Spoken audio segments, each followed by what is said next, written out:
Welcome to Living a Sustainable Dream, and I'm Krista. Today I'd like to talk with you about my kitchen sink.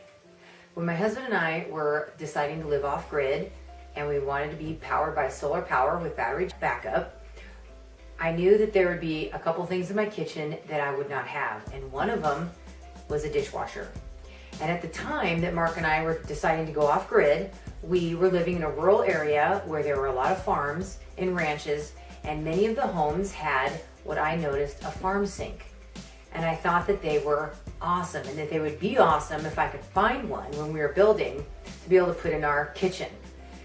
And as Mark and I were starting to do our build, we were looking at old things and we found a store near us that would take, they would be doing demolitions, tearing down homes, and before they did that, they would take all the old stuff out of the homes and then resell it. Well, I found a farm sink and I love it. Let me tell you a couple things why I like it. These were kind of popular back in like the 1940s. And the kitchen sink that I found has 2 drain boards and 2 sinks, which I totally love. And here's why. So when obviously we have our dishes and they're waiting to be washed, they're sitting here on this drain board and the water just drains automatically into the sink.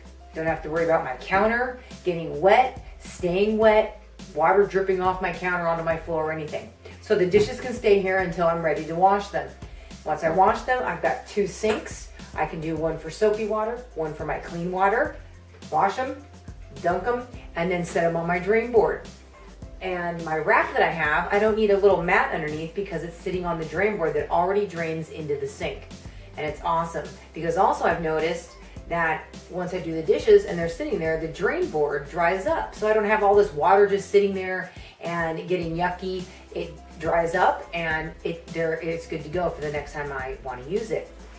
So I just wanted to briefly talk with you about my kitchen sink, because when you're going off grid, or if you're living in an area where you know you're not going to have a lot of power, or you're not going to have all the amenities that every kitchen has nowadays, especially a dishwasher, think about what kind of sink you want.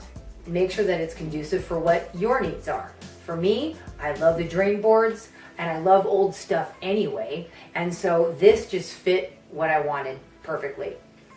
So I hope this video helped you out a little bit to think about what kind of kitchen sink, what kind of appliance you'd like in your home when you're thinking about going off grid. And I hope this helped you out. And thank you for joining me today on Living a Sustainable Dream.